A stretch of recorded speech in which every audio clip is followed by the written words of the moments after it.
Hefe. Care about number what the check say. I can't run, I can't hide from no nigga, no. I still wanna take my mama to the Poconos. Gotta buy on a house, $1 million row.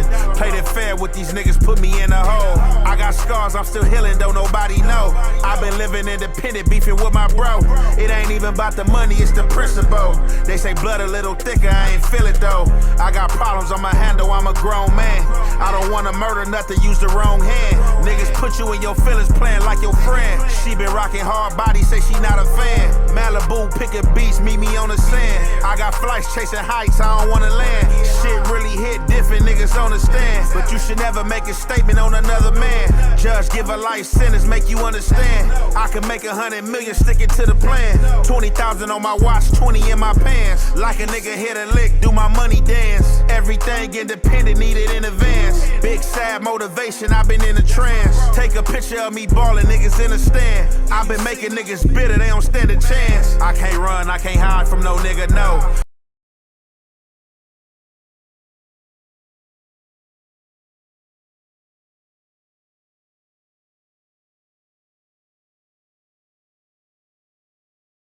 What's the good old big deal with the good old people, man? It's your boy Young and Hefe. Don't care about number what the check say.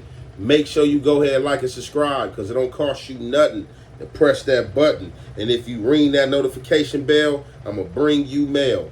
What's the good old big deal with the good old people? It's Hot Topics with your boy Young and Hefe, and I'm here to deliver you another one like the other one.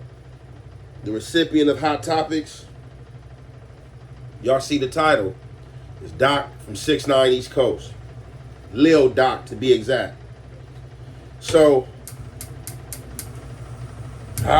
it's ugly, man. This is gonna be an ugly segment, man. And this segment was dropped by way of rap, think like Rap Politic or Rap Hustle News or something like that. But once I play, y'all gonna see who I'm talking about, who dropped this segment. And I had seen when this segment had dropped about a little bit over a month ago. I had probably got about 10 minutes through like an hour long segment of this situation, and I never had a chance to finish it. For whatever reason I got sidetracked on, I never had a chance to finish the segment. So this come around in a full circle today. I'm going down YouTube and I see Milk TV reacting to this East Coast indictment. So when I see him reacting to this East Coast indictment by way of him being a Hoover, you know I had to tap in, because I wanted to see what he had to say and what he was going to be on, you know what I'm saying? Because I definitely wanted to know what made him choose this indictment. So once I got to listening in to the indictment, I found out quickly that he took a portion of this indictment and chose to react to. And I'm going to take that same portion as well as another portion of the indictment and react to. But this came by way originally by Milk 74, because he was reacting to the East Coasters putting in work on the Hoovers. So once I start watching, you know, that drew me in. Some other things started to unfold about Lil Doc that I didn't have no knowledge of. Now, I'm pretty sure everybody familiar with Lil Doc. If you're not, I'm pretty sure you became familiar with who his person and character was after this segment in our indictment was dropped by Rap Hustle News. Now, to kind of sum it up, Lil Doc is the one self-proclaimed from his mouth and responsible for killing the war between the East Coasters and the Florence. A lot of people would tell you he had the power. A lot of people would sit there and try to tell you that he ran East Coast from 190 to 1st Street. I don't know. That's too many East Coast sets. It's too many reputable members. And, you know, it's too many reputable members and dudes of the same stature, you know what I'm saying, for him to have that title. I don't know. Or maybe they was at the table, you know what I'm saying, the bosses of all bosses type theme or thing, you know what I'm saying? Who am I? You know what I'm saying? We just reacting to the situation. Now, when you find these situations and people of this type of stature and name and reputation is spoke of, it's a sad day in cripping. Like I say, it's the rise and fall. So, obviously, when he went down for whatever indictment he went down for, allegedly, from what's being said, it was too much to bear, and he started giving information up and for a lighter sentence. Don't know if that lighter sentence ever came. But what I will say, I was in MDC with Doc. I was in an MDC with Doc back in 2022. You can check it, run his name, or whatever the case may be, run my name. I was at MDC with Doc. Doc was on the 9th floor. I was on the 7th floor. I never had a chance to meet Doc. But I have been found it had good relationships with a lot of older East Coast dudes I've ran into that system because they be on their crip. They be on their crip. You feel me? They push a solid line. The ones I have ran into and had relationships with, they definitely push a hard and firm, solid line. So I never had a chance to meet Doc, but the things that was going on in MDC that were being attached to him and said that he was letting happen and doing, it wasn't a good look. And I had already knew that if I had ever went to that floor, that me and Doc definitely would have had a problem because I know how I go in the system. And I expect older homie, whoever you may be, whatever name you got, I expect you to hold it how I'm supposed to go and hold it honorable. Which means no shorts coming to us and no disrespect by no other race or whatsoever. And if that is being allowed, I'm going to have a problem with whoever allowing it to happen. So like I said, I never have been on the floor with Doc, but what I have been hearing, Doc was letting things go on that shouldn't been happening.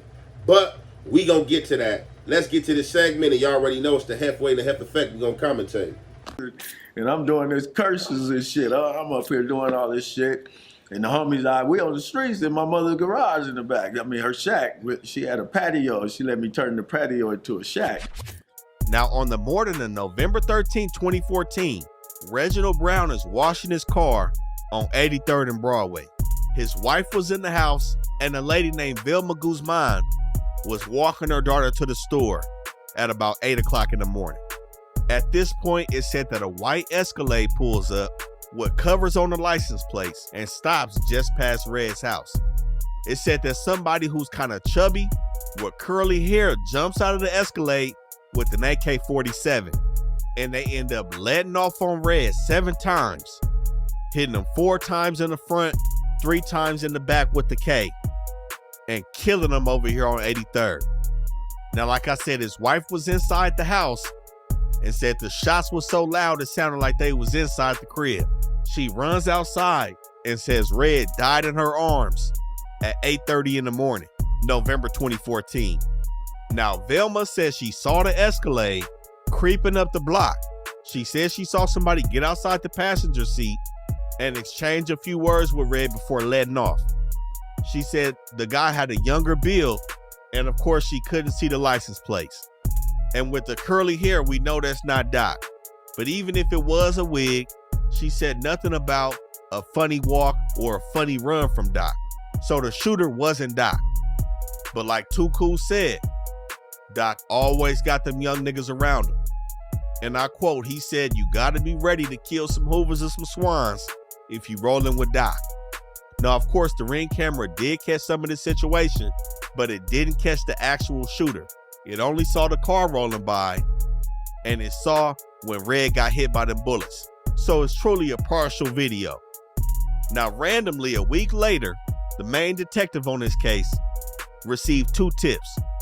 One from the sheriffs, somehow implicating Doc as a suspect, and one from an anonymous weed tip saying Doc's name as well. Now, at this point, they ended up getting a low for Doc and figured out that he had a 2003 white Escalade that was registered to his name, and they seen it parked behind his crib on 65th. Now, even though he had an Escalade, that doesn't mean he's a part of the murder. Another key thing is that Vilma, when she made her statement, She doesn't speak English, so she gave her statement in Spanish. And she said the Escalade was either white or a beige clearish color. The funny thing is, on the tape, another beige Cadillac Escalade had rolled through as well. But of course, based on trajectory and timing of the situation, they honed in on this white Escalade. But even still, that didn't fully implicate Doc in this situation. And that's when the case started to slow down in 2015. So 9 months after this, on July 24th, 2015, LAPD gang detectives was rolling through the 6-pack, and they ended up turning on 62nd and Broadway, where they see 5 dudes from East Coast whooping somebody ass in the street. He said them people got into their car and ended up rolling up to 65th and Broadway. At this point, the detectives blurped them and took everybody down. Now, it said that people got out the car, was scrambling and trying to run, so they brought in extra detectives to kind of canvass the scene. At this point, they located a Sienna minivan and flashed their flashlight in it and ended up seeing an AK-47 in the back of this minivan. Of course, they towed the minivan off 65th, and they ended up finding out that Lil Doc is the one that rented this minivan. Now, when they seized the AK-47 vehicle. All right, so as y'all hear right there, you know what I'm saying, to see with y'all own eyes. If y'all don't know what's going on, allow me to break you squares down. So look, obviously at this time, everything was good in the hood.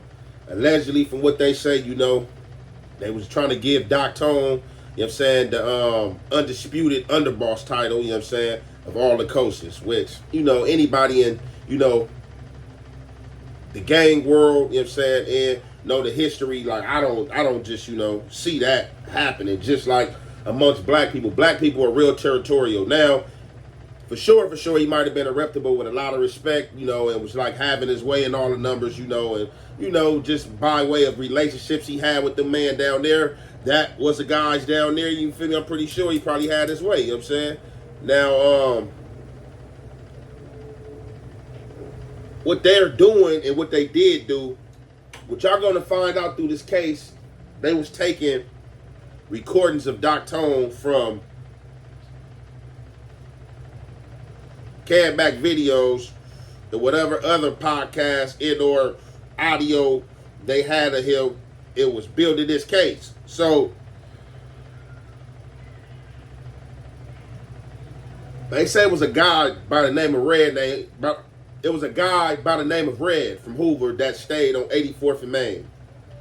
84th and Broadway. You know what I'm saying? I don't know if it was between Main and Broadway or between Main and, you know what I'm saying, Flower. However, it seemed like that they had the drop on him, that people knew he lived right here, whatever the case may be. They say that he was living right there for years.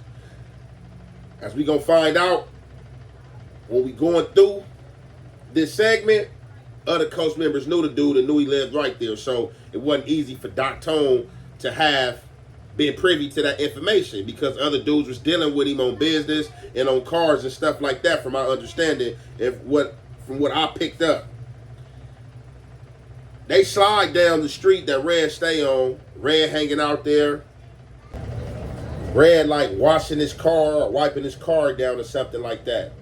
They pull by a Cadillac truck, pull a little bit past Red. Said a big guy hop out, curly hair. You know what I'm saying? Say something to Red, they exchange something. Dude get off, boom, boom, boom. Hit him about 4 times in the front. I don't know if Red got spun around or if Red trying to run.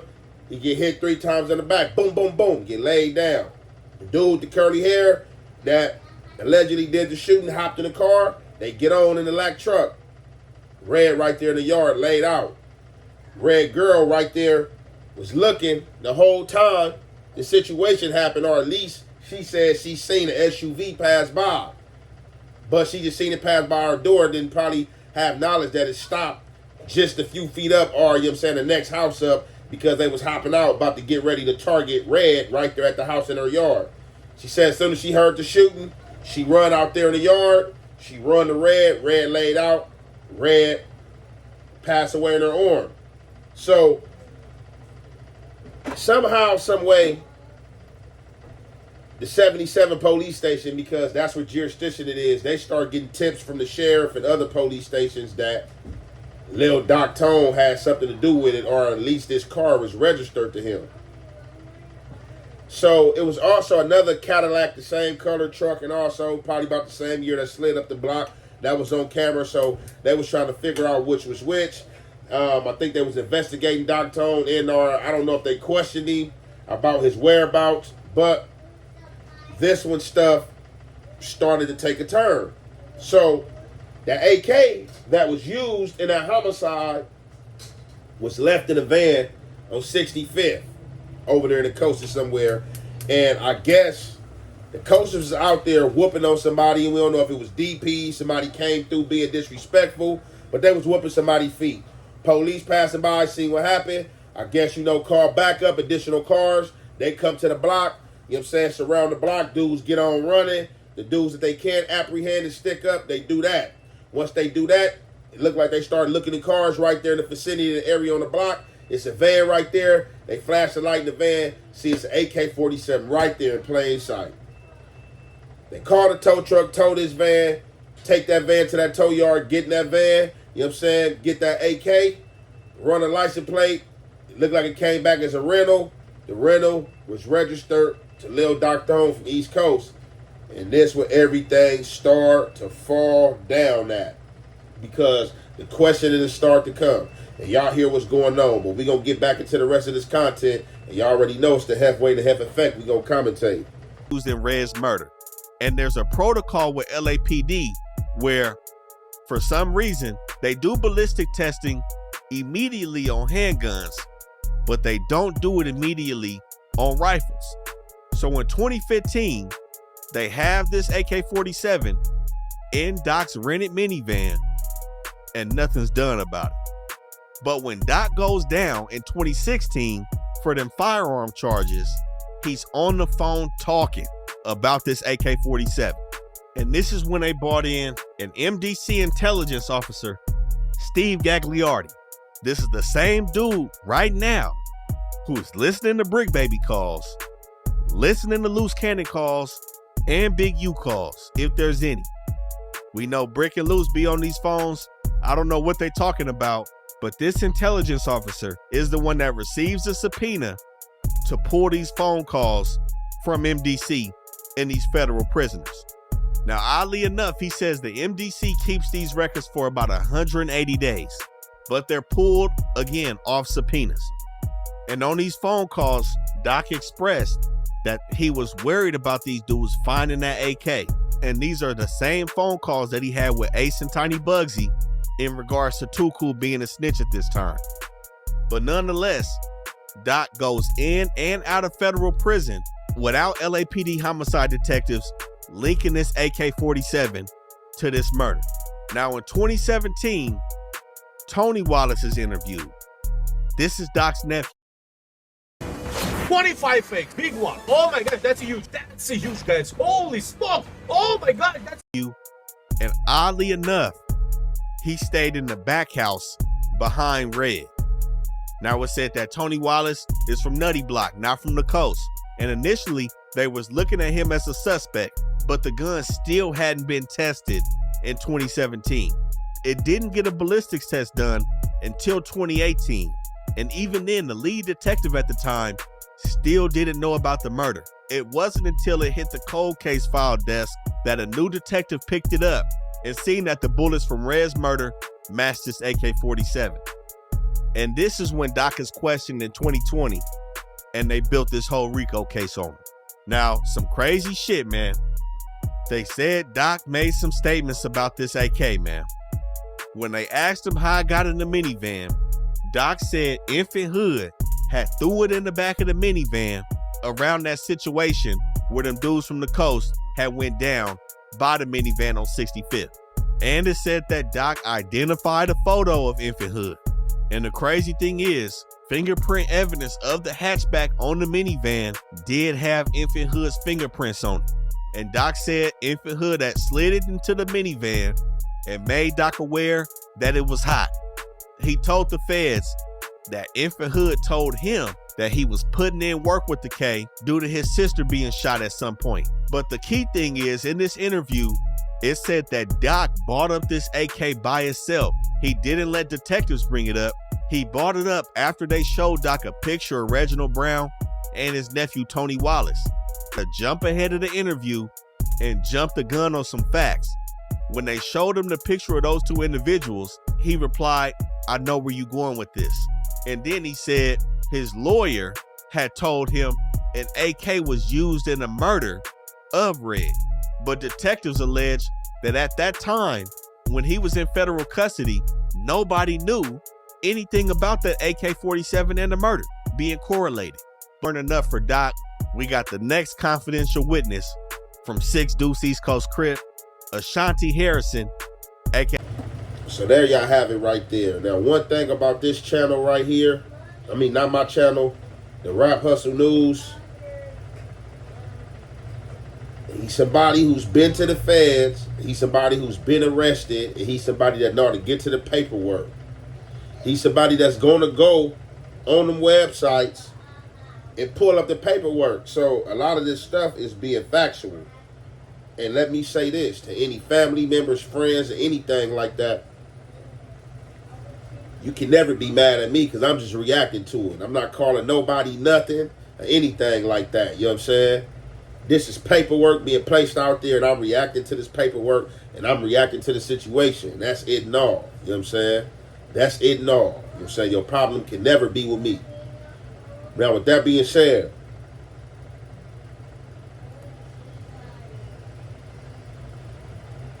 they got this AK and they got this van that's registered to Doc name. It don't seem like they never came to holler at Doc. They never said nothing to him the whole time he was on the street. This was 2015. They said Doc go down 2016. Doc go down 2016 for some guns. He go down for them guns. I guess the people like it's the right time to go holler at him, pounce on him. You know what I'm saying? They pull down on him. They said as soon as they pull down on him, that Doc started making statements that he didn't even have to make. As if, well, I'm not even about to sit there and play that. Well, I want to say they did say that they showed him a picture. So I guess they showed him a picture of two dudes. And he basically was like, look, I already know what y'all here for. And start giving information out. Amongst that, the AK was asked about, and they said that he said, look, man, if a hood threw that in my car, you know, a situation happened to where his sister got hit, you know, he was out there playing ball, they was on one. That situation when y'all hit the block and everybody ran, and y'all got the chop, he threw it in my car. He hit me, let me know that he threw it in my car, and that the situation was hot. Furthermore, he allowed them people to play him if that did happen, and showing him a lineup book and allegedly him pointing Infant Hood out. So, on top of that, they was investigating him for the dude, the red dude from Hoover, getting knocked down, and they thought that his nephew had something to do with it because they said that the nephew stayed behind the dude from Hoover, but the nephew was from Nutty Block. So I ain't even got to put nothing together. You already know how they going to play that. This your nephew. He stayed behind this dude who's unalive. A car of yours was said that came through. Come on. However, man, let's get back into the rest of this content. And y'all already know it's the halfway and the half effect. We're going to commentate. Than Doc, but still an older dude from East Coast who was put on in 96. And at the time of his testimony, he was also facing a federal charge, possession of firearm, and had prior convictions of possession of cocaine. Like I said, all these dudes career criminals, and they've already been through the federal system, seasoned vets, taking the stand. Now, Devil goes far back as well, just like Too Cool, where he was also in the county in 2004 when Doc was fighting the murderer Ray Dog, and said that Doc also told him that he committed the murder of Ray Dog and he had to set an example. Now, Devil also stayed on 65th and had a good relationship with Doc, but he started to cooperate in 2019 when he went down for this federal gun charge for a firearm. Now, he caught that case in 2016. It was supposed to be a state case, but the feds ended up picking it up and he went on the run for 3 years and didn't get caught until 2019. He had a fake face and everything, but when he went down in 2019, he started cooperating and telling on everybody.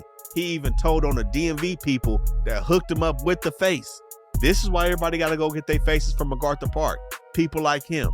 Now, the cold part is he was dating a female who was also from East Coast, and her brother is Lil Ran or Lil Ranster, aka Daryl Hooks, from the coast.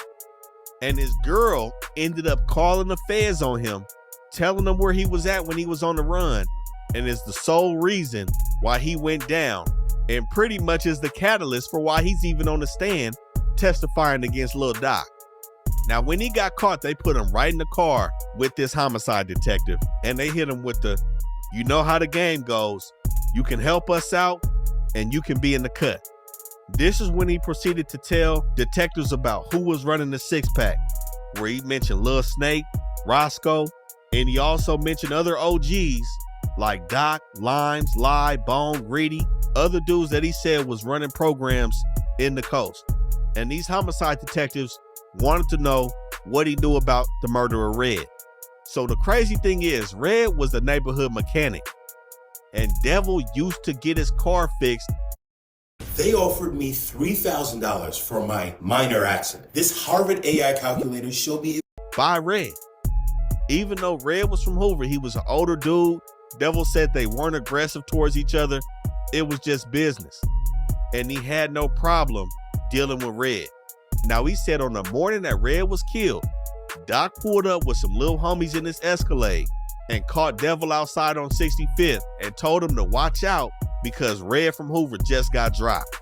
Now, he didn't say he just dropped Red, the homies just dropped Red, but Devil testified that Doc hit the block that morning, letting people know it's hot outside. Now, this is somebody that flipped out of nowhere. This is somebody that said he's scared in trial. He had to move out the way. And during trial, Lil Ran's sister leaked his address as well. So this is another dude with the green light. He said he only had one bad bump in with Doc, where it was kind of like a situation where they both had their hand on their pistol in the argument. He said he was scared of Doc, but he also said he would administer DPs on Doc's word. And he also played a loose cannon role when he went to the weed shop that Doc was extorting, and he tried to go in there and shake him down without Doc. They told him, get out of here, bring Doc back, and we'll give you whatever you want.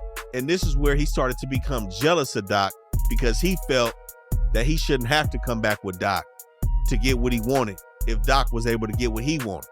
Now, when he first met with LAPD, he implicated somebody else from the coast that he wasn't getting along with in the murderer Red because of their disdain towards the Hoovers.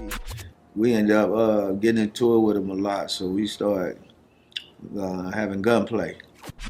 But in trial, not only did he try to implicate Doc in the murderer Red, but he also tried to implicate him in some murders that he had nothing to do with.